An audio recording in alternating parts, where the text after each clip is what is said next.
Preguntas y respuestas.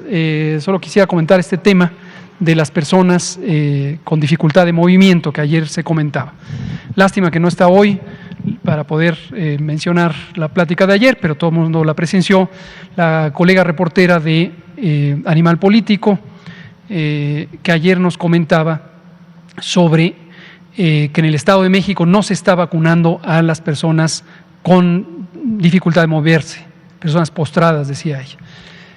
La manera en que lo formuló parecía una generalización, parecía como que era una decisión no vacunar a personas postradas, y su ejemplo era el Estado de México, y no recuerdo qué otra entidad federativa mencionó. Explicábamos ayer, es muy importante que nadie asuma este tipo de cosas y piense que hay una decisión de excluir a algún grupo social en particular. Sería un disparate, por supuesto, suponer que esto es así, más cuando se trata de personas que enfrentan un elemento de vulnerabilidad social, como es el no poderse mover. Ya en la conversación posterior a la conferencia nos especificó la compañera Andrea Vega, que conoce de casos específicos que le han relatado que no han sido vacunados. Y acordamos lo que también para ellos es útil este espacio, es la contribución que pueden tener las compañeras reporteras y reporteros para ayudarnos a identificar dónde hay algún problema. Una vez que queda claro que no es que sea ni una decisión ni un problema generalizado.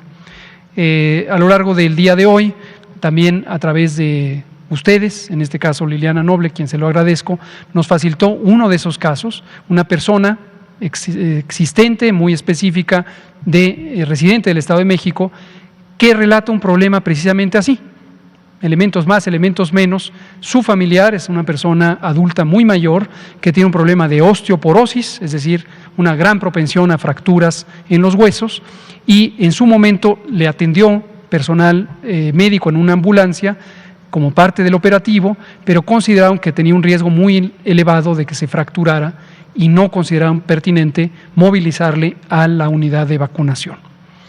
En seguimiento a todo esto, hablamos con nuestro colega, el coordinador del operativo Correcaminos en el Estado de México, el doctor Mauricio Hernández, el director de Prestaciones Económicas y Sociales del Estado de México. Primero nos corrobora que de ninguna manera haya decisión alguna de excluir a personas con discapacidades.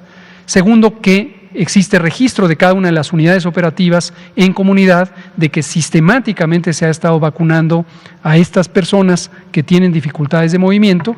Por supuesto, puede haber algún caso puntual que no haya sido vacunado. Y el mensaje para la población, para todos ustedes, es ayuden a comunicarlo cuando una persona que está en necesidad no tiene el mecanismo para hacerlo. Si usted es el vecino, la vecina de alguien que conoce en esa situación, por favor ayude a su vecina, ayude a su vecino a que tenga el mecanismo de comunicarlo. Y también a ustedes les agradezco, y aquí públicamente a Liliana Noble de Pulso Saludable por el caso específico, gracias Liliana, pero si hay algún caso semejante, muchas gracias por ayudarnos. Ahora, en términos generales, por eso está estos números telefónicos y está el portal de internet para que se comunique cualquier pendiente que haya.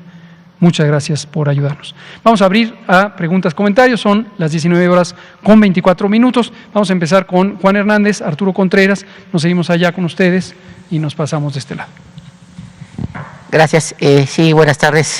Juan Hernández, de Diario Basta, de Grupo Andon. Precisamente era específicamente sobre esta situación de las personas postradas. Ustedes ya en diferentes ocasiones ya han ha ido explicando cómo la ciudadanía puede reportar este tipo de casos, pero valdría la pena que se nos podría volver a recordar a dónde deben de acudir, a quién, bueno, hace unos días les preguntaba cuántas herramientas ustedes han puesto o han echado a andar precisamente. Uno, para combatir la infodomía. Dos, precisamente para que la población se acerque a consultar y a tener más información a la mano. Y tres, pues obviamente, bueno, estábamos hablando aquí del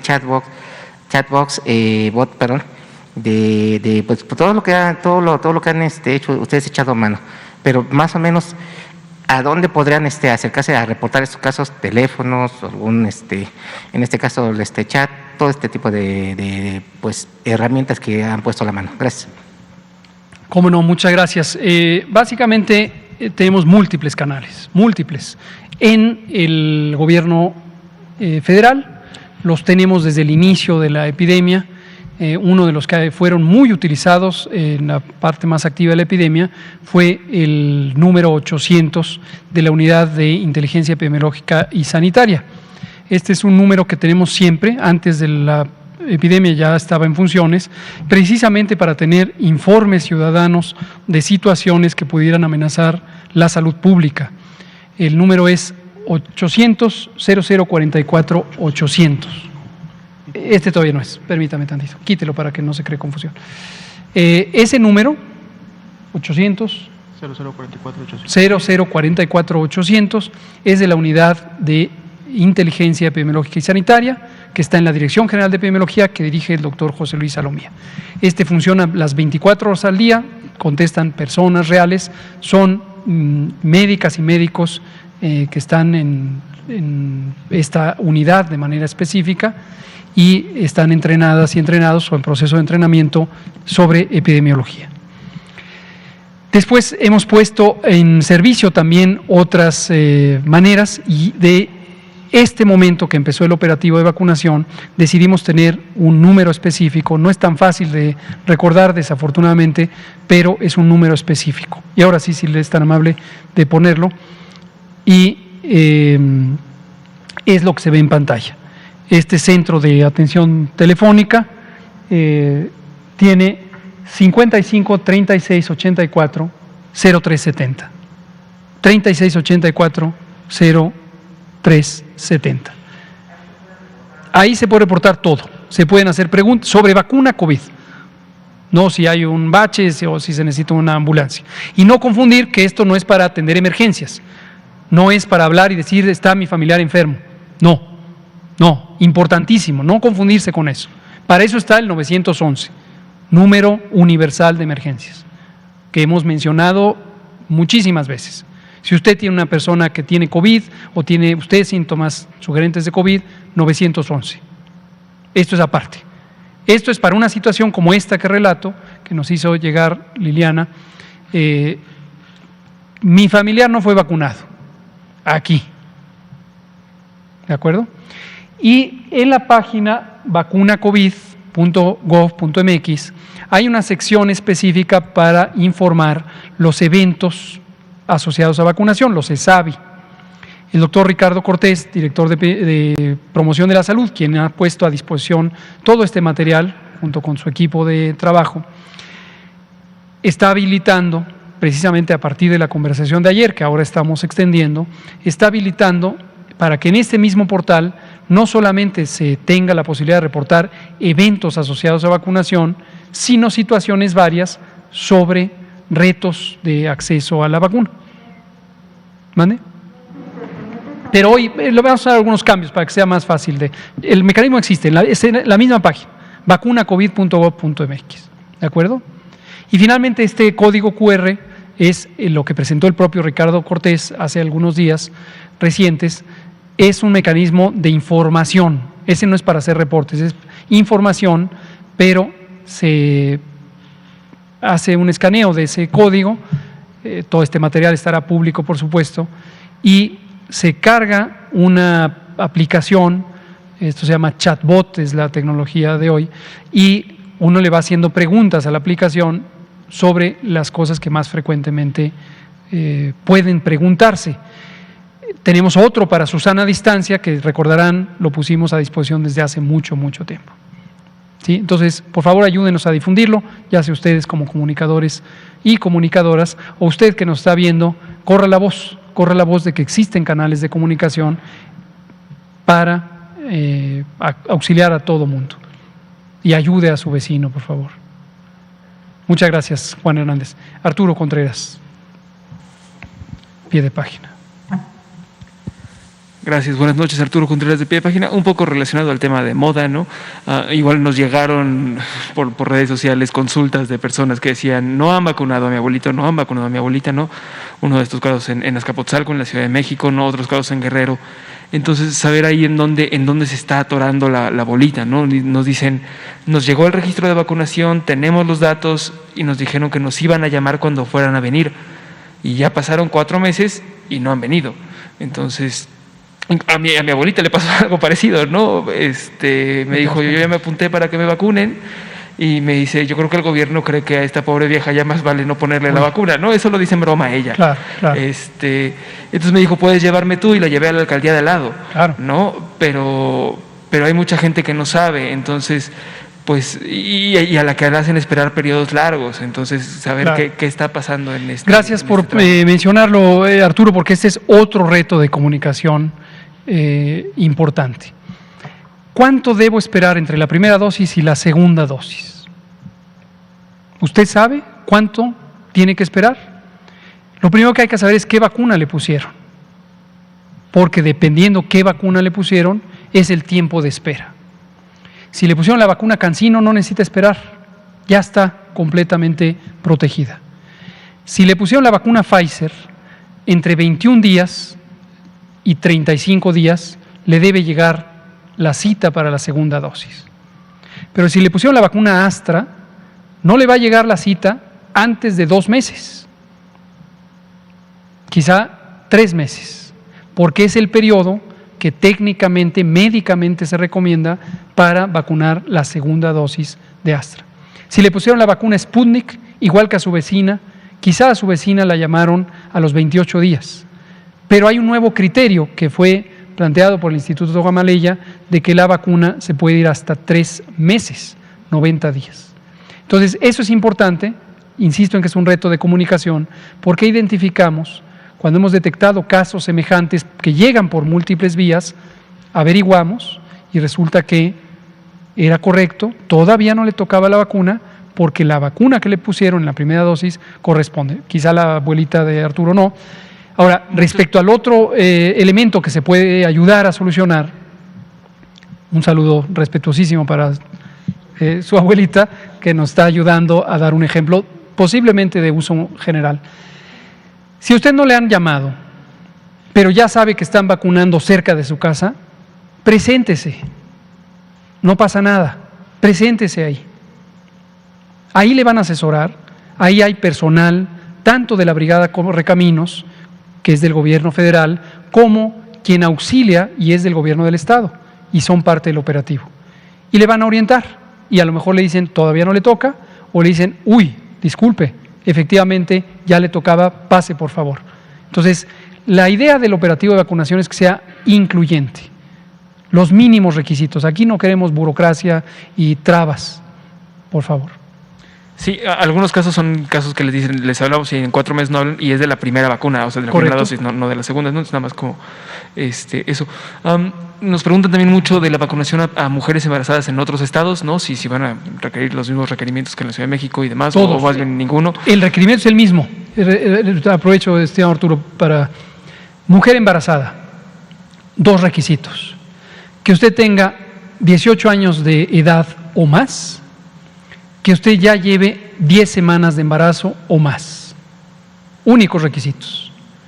Se presenta al centro de vacunación, declara que está embarazada, muestra su credencial donde se verifica la edad y en un criterio basado en la confianza, hemos insistido, el gobierno confía en el pueblo, se le vacuna. Y bueno, un comentario rapidísimo sobre el código QR, ¿no? Que muy amablemente pusieron en el esquina inferior de la transmisión.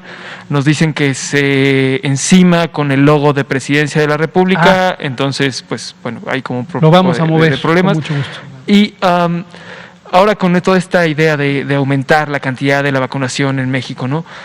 Uno de los grandes problemas para surtir las vacunas es que no habían vacunas, es que los laboratorios no estaban produciendo la cantidad necesaria. Ahora en México ya las cuestiones del envasado de varias vacunas va avanzando, entonces a ver si esta prisa, ¿no? O esta nueva velocidad que se le está imprimiendo a la vacunación en México obedece a que ya se están envasando o ya se van a poder envasar y producir más vacunas en México, o que en el mundo hay una mayor cantidad, o sea, ¿de dónde están saliendo otras vacunas más? ¿Cómo no? Qué buena pregunta. Ya casi la razón principal va a ser el envasado en México. Estimamos, lo acabamos de revisar en la reunión técnica, se espera que en el 24 de mayo o a más tardar el 25, tal como estaba planeado, se van a liberar 4 lotes de la vacuna AstraZeneca que se fabricaron en Argentina, me consta, yo los vi cuando estaba en enero allá, y han sido envasados en la compañía Leomont. Habíamos comentado que esto siguió un proceso muy riguroso de calidad y el último paso es un estudio que se llama intercambiabilidad, y que quiere decir que cada uno de los lotes, cada lote son ciclos de producción que tienen alrededor de 300,000 dosis, y lo que interesa es que, como son los primeros 4, se demuestre que esos 4 tienen la misma potencia. Ese es un proceso estandarizado, normalizado por AstraZeneca, y Leomont lo ha conducido de manera muy ordenada y dura 18 días ese proceso. Cuando termine ese proceso, COFEPRIS recibe una documentación al respecto, la revisa y si todo está en regla, como parece ser, se libera 4 lotes de esta vacuna. Ahora, recordar que las características del contrato entre las múltiples partes, la compañía argentina mAbxience, la compañía Leomont en México y AstraZeneca, más los acompañamientos gubernamentales que ha habido por parte del Gobierno de México y el Gobierno de Argentina, y el financiador principal de este proyecto, que es la Fundación Carlos Slim para la Salud, se estableció que 55% de lo que ahí se produce se queda en México, 45% se va a otros países de América Latina, en primera instancia Argentina. Entonces, eso es las cantidades. Por cierto, Argentina en este momento está viviendo una situación difícil en términos de la epidemia, tiene una epidemia creciente, lo opuesto a nosotros, lleva aproximadamente las mismas 17 semanas con una tendencia creciente en la intensidad epidémica. Confiamos en que el gobierno de Argentina está actuando correctamente, conocemos los elementos que guían su respuesta epidémica y son muy sólidos, entonces confiamos en que en un momento dado esta curva va a cambiar de trayectoria. Pero seguramente se va a requerir el apoyo al gobierno de Argentina y veremos si se le puede ayudar anticipando algunas dosis también, ¿no? Dado que nosotros en este momento tenemos menos apremio. Ahora, la segunda parte de la respuesta a su pregunta, Arturo, es afortunadamente estas cantidades grandes no dependen solamente de lo que se envasa en México, sino que la capacidad de producción de las distintas compañías ya es cada vez mayor, por razones varias. A veces hubo expansiones a las fábricas, por ejemplo, CanSino acaba de expandir con una nueva planta y COFEPRIS está en el proceso de verificación de esa planta. Si la reconoce, vamos a aceptar producto de esa otra planta, de la misma compañía CanSino, la vamos a aceptar. De Rusia, en este momento, como recordarán, el doctor Pedro Centeno, nuestro director general de Birmex, está en Moscú y ha estado toda la semana platicando con los funcionarios rusos, tanto del gobierno como del Fondo Ruso de Inversión Directa, como del Instituto Gamaleya, y le está dando seguimiento al proyecto de envasar la vacuna Sputnik V en México. Este proyecto, recordarán, empezó a plantear en enero cuando fuimos a la visita a Argentina y a partir de ahí le fuimos dando seguimiento en el gobierno de México y estamos ya con una posibilidad muy cercana a que en junio se empiece a envasar la vacuna. Pero el propio Rusia ha ido consiguiendo plantas adicionales que le permiten producir más rápido. Esto ha estado pasando en el mundo en general y eso es lo que explica que cada vez tenemos abastecimientos más grandes de vacuna. Muchas gracias, Arturo. Por favor, allá atrás nos seguimos. ¿Sí? Con gusto.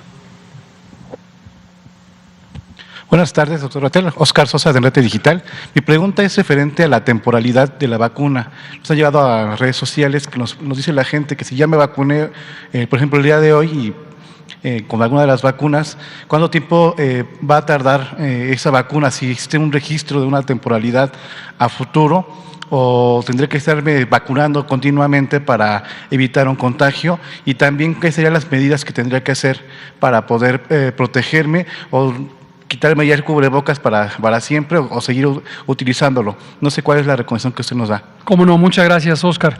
Este es un tema de gran interés, no solo en México, sino en el mundo. Hay varios elementos que destacar. El primero es sobre la duración de la inmunidad. Ya me dio COVID, ¿cuánto tiempo voy a estar inmune? No me ha dado COVID, pero me pusieron la vacuna, ¿cuánto tiempo voy a estar protegido? En este momento hay evidencia científica de que al menos 8 meses, y hay razones para considerar que es probable que al menos dure un año completo la inmunidad, al menos.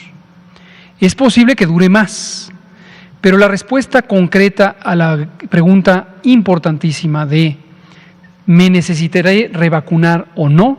Todavía no se conoce. Ayer precisamente tuve una reunión que periódicamente tengo con los representantes de la OPS en México, a quienes apreciamos y respetamos mucho, y revisábamos con Cristian Morales, con Gianmarco Bastú, justamente el estado de conocimiento que se tiene en el mundo sobre esto, y hay algunas proyecciones de cómo podría comportarse en los siguientes años la epidemia. Algunas de estos planteamientos teóricos son, que esto ya lo habíamos mencionado muchos meses atrás, la posibilidad de que empiece a entrar en una fase estacional COVID, es decir, que la época de virus respiratorios, que para el hemisferio norte es de octubre a marzo, aumente los casos, llegue a un punto máximo en enero y luego baje, tal como nos ocurrió en esta misma temporada, pero que después ya se vuelve un patrón fijo. Y en el hemisferio sur lo opuesto, que justamente de marzo a septiembre suban los casos y luego hacia octubre bajen. Ese es uno de los planteamientos teóricos. No está demostrado y se requerirá que el tiempo vaya diciendo cómo se comporta. Pero esto tiene que ver con la inmunidad, cuánto dura, qué tan protectora resulta, ¿no? Lo que nos lleva al segundo elemento, ya quitamos las medidas o las mantenemos. En algunos lugares del mundo es interesante porque incluso al interior de un mismo país, pensemos por ejemplo en nuestros vecinos en Estados Unidos, hay gobiernos estatales que están empujando para ya no utilizar el cubrebocas, Texas por ejemplo. Y en cambio el gobierno federal de Estados Unidos, a través de su Centro de Control de Enfermedades, CDC, está enfatizando la importancia de mantener el uso del cubrebocas hasta que los índices epidémicos estén suficientemente bajos y el porcentaje de personas vacunadas sea muy, muy alto, ¿no? En México seguimos recomendando que se mantengan las medidas, sana distancia colectiva, sana distancia individual, uso de cubrebocas, sobre todo en espacios públicos cerrados. Recordar que el cubrebocas es para evitar la salida, no tanto la llegada de los virus, y el lavado continuo de manos, el estornudo de etiqueta, etcétera, etcétera, etcétera. Y seguiremos con el semáforo mientras exista todavía actividad epidémica en cualquier parte del país. Mi segunda pregunta sería también referente a lo que tiene que ver con el mes de octubre. Después del mes de octubre, ¿seguirá la misma estrategia? ¿Cambiará? ¿O qué proyección tienen para después de que se haya vacunado a la mayor parte de la población? Gracias. Muchas gracias. También es uno de los escenarios que estamos visualizando, formalizando. Justo por esto es que el presidente hace un par de días, el martes, en el Pulso de la Salud, comentaba que queremos lograr que antes de octubre, o cuando menos hasta octubre, toda la meta de la población, toda la población adulta, quede vacunada con al menos una dosis. Por supuesto, habrá quien, si se vacunó en septiembre, todavía no va a tener la posibilidad de tener la segunda dosis, no porque no haya vacuna, sino porque no le toca, si es, por ejemplo, la vacuna de Astra, ¿no? Pero al menos la primera dosis que la tengan todas las personas adultas mayores antes de octubre o máximo en octubre, porque una de las posibilidades, que es la que consideramos factible, justamente es esta, es la temporada de virus respiratorios. Hay varias razones que tienen que ver con la temperatura y que a su vez repercuten en el funcionamiento celular y fisiológico del aparato respiratorio y del sistema inmune que hacen que en temporadas de frío aumentan las infecciones respiratorias. Ocurre con casi cualquier virus respiratorio. El más emblemático ha sido la influenza, pero podría ser que ahora sea la influenza, que seguirá, y el COVID. Entonces, por eso es que esa es la proyección base que hasta ahorita tenemos, ¿no? Muchas gracias. Por favor, vamos al compañero y allá usted, allá atrás, nuestra compañera de medios públicos. Gracias. Ramón Treño, del periódico El Universal de Deportes. Sobre el partido de ayer en Pachuca, que ya se confirmó el sobrecupo en el estadio, se dice que alrededor del 80% de la capacidad del mismo. Ya igual se comunicó una sanción económica para el mismo club. Para ustedes, para el gobierno federal, a lo mejor la sanción debe ser firme, debe ser fuerte para que también sirva como ejemplo y a lo mejor, no sé, poner otra sanción como que se juega a puerta cerrada en caso de que Pachuca juegue la final, igual que sirva como ejemplo para los otros clubes, porque también hoy, hace minutos, empezó la Liga Mexicana de Béisbol y sin contar que Tijuana, todos los estadios van a recibir aforo y seguramente en 2 meses, cuando arranque el nuevo torneo de fútbol, pues todos los estadios estarán abiertos. ¿Cuál es su opinión acerca de lo que pasó ayer en Toluca y en Pachuca, y cuáles son las medidas que se deben tomar? Muchas gracias por la pregunta. Efectivamente, los eventos deportivos masivos y en general los eventos masivos, deportivos o culturales, musicales, cualquier tipo, son los más peligrosos en términos del riesgo de propagación epidémica. Esto quiere decir el riesgo de que haya múltiples contagios en general. Es por esto que en las actividades recomendadas para cada uno de los colores del semáforo se dejó hasta el final. No se puede en semáforo rojo, definitivamente, no se puede en semáforo naranja, definitivamente, aún en semáforo amarillo es preferente que no se hagan, pero fue donde se empezó a considerar la posibilidad de sí, pero con aforos reducidos, o primero, sí, pero a puertas cerradas, sin público. Los jugadores sí, pero no el público. Y solamente en semáforo verde es donde ya se considera tener estadios con ocupación.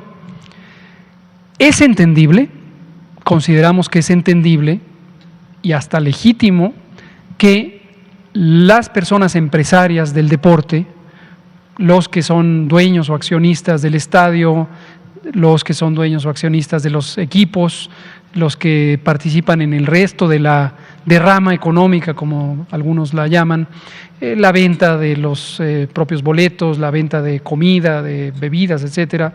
Es entendible que estén con cierta ansiedad de que se abra ya y se abra lo más rápidamente posible, porque hay que recuperar ganancias, hay que recuperar economía, pero no debemos perder de vista que el riesgo es notorio cuando se abren de golpe instalaciones de gran tamaño. No conozco yo los detalles, ya nos comentará ahorita también cómo quedó el marcador, pero como usted bien comenta, aforos grandes, mayor riesgo de que haya muchos contagios y de que en el estado específico se reactive la epidemia, o incluso más allá del estadio, del estado, porque si esto ocurrió en Pachuca, es esperable que habitantes de la Ciudad de México fueron para allá y habitantes del Estado de México y de Querétaro y demás. Entonces, gracias por la oportunidad de señalar esto. Toda actividad deportiva o toda actividad cultural o de cualquier naturaleza masiva debe tratarse con mucha cautela. Recomendamos a todas las personas empresarias del deporte o de los espectáculos públicos ayuden a tener la cautela necesaria. Y a las autoridades sanitarias locales, que son los gobiernos de los estados, son autoridades sanitarias locales y es a quienes les compete, tienen la atribución para ejercer las sanciones correspondientes si es que se ha incumplido con las recomendaciones específicas del semáforo. Y ya sea sanciones, ya sea diálogo, persuasión, es muy importante que actúen los gobernadores y la gobernadora de Sonora, que es la única mujer, junto con la jefa de gobierno, para regularlo, que sea lento pero seguro.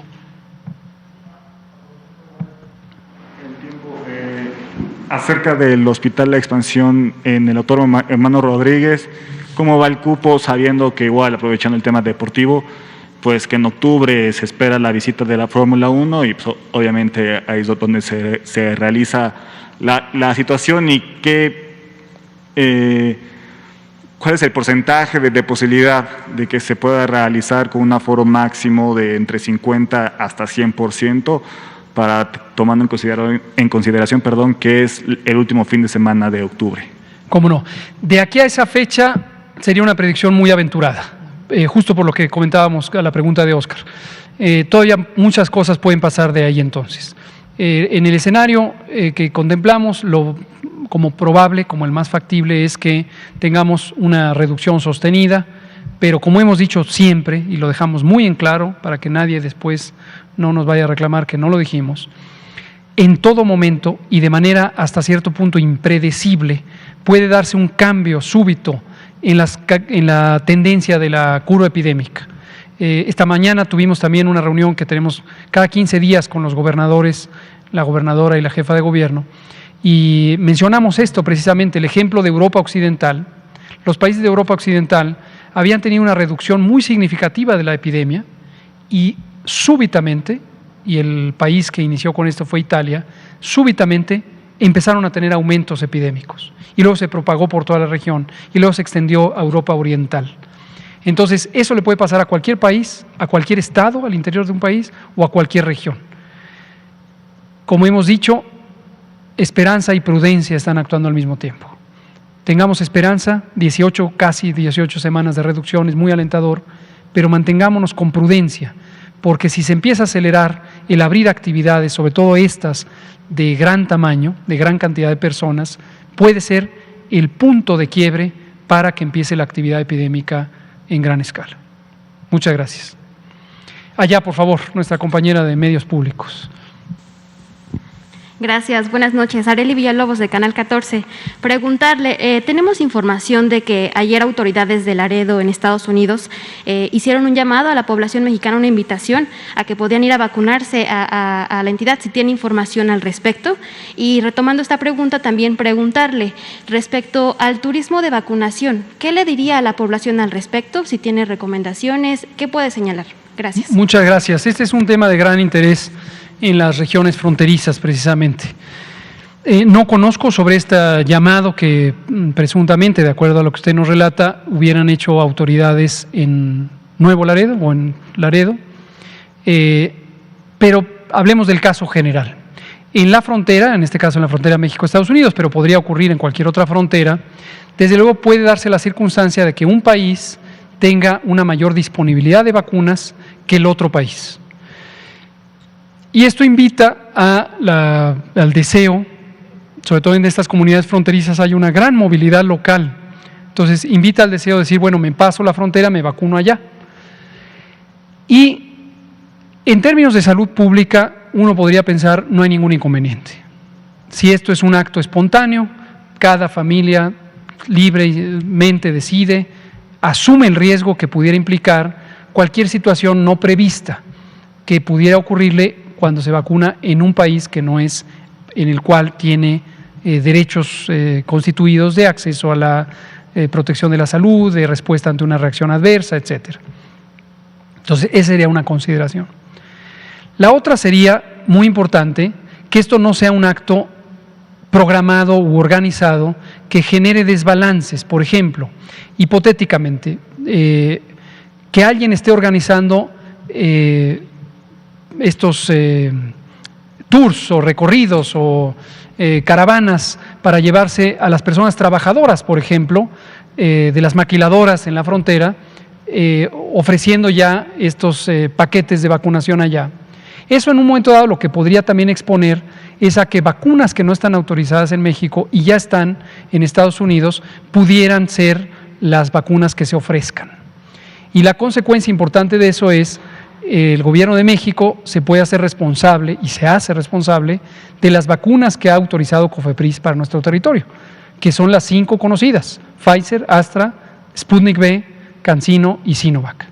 Si en un momento dado hubiera otra vacuna y alguien está organizando este tipo de recorridos, puede generar un desbalance porque pudiera haber una situación no prevista que en gran escala, por ser un esquema organizado, afectara a alguien, para el cual el gobierno de México no podría tener una responsabilidad específica, ¿no? Y una adicional es el empresariado mexicano, esto es algo que ya habíamos relatado antes, ha estado buscando la oportunidad de que las empresas abran a partir de colaborar con el gobierno de México en conseguir vacunas, lo cual agradecemos y nos hemos mantenido en un diálogo muy cordial, muy constructivo. Pero hemos dejado muy en claro que, como se conoce, hasta el momento las compañías farmacéuticas, dada la limitada producción de vacuna, solo la venden a los gobiernos y de hecho a los gobiernos nacionales. Por ejemplo, en Estados Unidos, todas las vacunas que hay ahí son responsabilidad del gobierno federal de Estados Unidos, igual que en México. Entonces, en un momento dado, el reto que identifico, o lo que podría resultar inconveniente, es si en una zona fronteriza se aprovecha esa proximidad con el país vecino para activar estos espacios de trabajo a partir de vacunar a las personas trabajadoras, pero eso ocurre discrecionalmente en unas empresas, pero no está ocurriendo en otras, ¿no? Pongamos un ejemplo hipotético, una maquiladora en la frontera, y entonces alguien organiza de vacunar a sus trabajadores, pero está desfavoreciendo la oportunidad para una fábrica de zapatos en León, Guanajuato, de propiedad nacional. Entonces, ese es el tipo de consideraciones que hay que tener en cuenta. En resumen, si es un acto libre de que cada familia que goza de movilidad va y viene y decide hacerlo, no le veo inconveniente desde el punto de vista de salud pública. Si es un acto organizado que está pasando por encima de la política nacional de vacunación de México o quizá la propia de Estados Unidos, sí considero que sería desfavorable por todas las razones comentadas. Muchas gracias. Finalmente, ahora sí nos pasamos para acá, Janet, y nos queda poquito tiempo, pero a ver si alcanzamos para las dos. Liliana Noble, Pulso Saludable. Gracias. Gracias, doctor Gatell. Buenas noches. Liliana Noble, de Pulso Saludable. ¿Sí sirve? Sí.